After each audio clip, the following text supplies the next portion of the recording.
Bonjour Frédéric Fréry. Bonjour. Vous êtes professeur à ESCP Europe, directeur de l'exécutive MBA et vous enseignez notamment la stratégie. Tous les jours, vous êtes au contact d'étudiants qui ont un projet et qui veulent se lancer dans l'aventure entrepreneuriale. Et c'est pour évoquer ce que justement vous pouvez leur apporter en tant que professeur que je vous reçois aujourd'hui. Alors aujourd'hui, de plus en plus de jeunes sont tentés par cette aventure entrepreneuriale. Vous le confirmez, vous le constatez? Ah, absolument. On avait beaucoup de jeunes qui par le passé allaient en majorité vers le conseil, vers la finance, etc.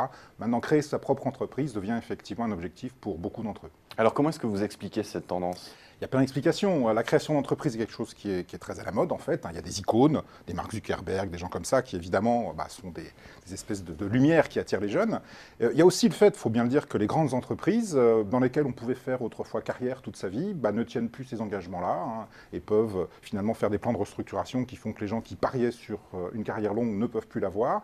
Et donc la carrière entrepreneuriale qui paraissait extrêmement risquée par rapport à la carrière en entreprise, l'est finalement moins, alors qu'elle peut apporter des plaisirs qui parfois sont bien plus importants. Mais ce n'est pas qu'une question de débouchés moindres sur le marché du travail. Non, il y a des débouchés tout à fait dans les grandes entreprises, mais la manière qu'elles ont de se comporter avec leurs salariés a quand même pas mal évolué au cours du temps. Une nouvelle fois, les carrières longues et à vie qui pouvaient exister à une époque, c'est plus tout à fait ça. Et vu que par ailleurs, il y a une très forte médiatisation des carrières entrepreneuriales et que c'est de toute façon quelque chose d'exaltant, eh bien on a de plus en plus de jeunes qui se tournent effectivement vers une carrière entrepreneuriale, non pas par dépit, mais aussi par envie.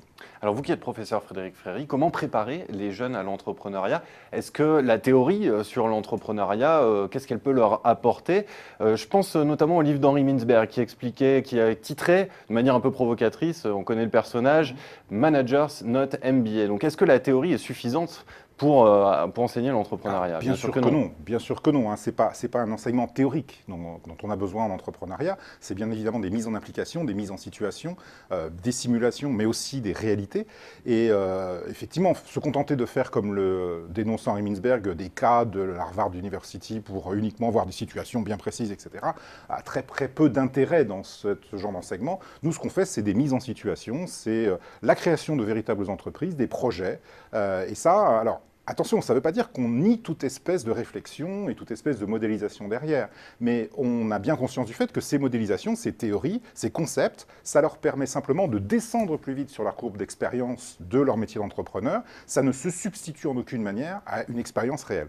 Quelle est la mission des écoles? C'est davantage susciter l'esprit d'entrepreneuriat ou au contraire accompagner enfin c'est pas forcément au contraire d'ailleurs, c'est en complément, accompagner ceux qui ont déjà un projet en tête? Bien sûr les deux, bien sûr les deux, mais il y a une forme de paradoxe qui est quand même assez amusant quand on s'occupe de ce genre de programme pendant longtemps, c'est que si on fait un programme spécifiquement pour les entrepreneurs, et ceux qui véritablement créent une entreprise, ils s'inscrivent parce qu'ils veulent apprendre des choses. Le problème c'est qu'ils viennent assez peu en cours, parce qu'ils ont plein de choses à faire justement, ils sont complètement accaparés par leur entreprise, et ils vont venir vous voir en disant « Ah, je peux pas venir en cours demain, je vois un banquier, je peux pas venir en cours la semaine prochaine, je vois un client, je peux pas venir en cours parce que je prépare un gros produit, etc. » Et finalement, ceux qui viennent en cours, c'est souvent ceux qui ne sont pas tout à fait sûrs de la création de leur entreprise. Et donc là, il y a une forme de sélection assez étrange sur le type d'élèves qu'on va véritablement avoir en cours.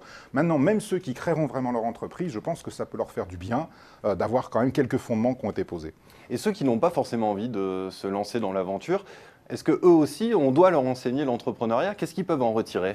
Alors, c'est extrêmement important, parce que si on n'enseigne que les entreprises qui existent, les vieilles grandes entreprises, en fait, on enseigne de la gériatrie.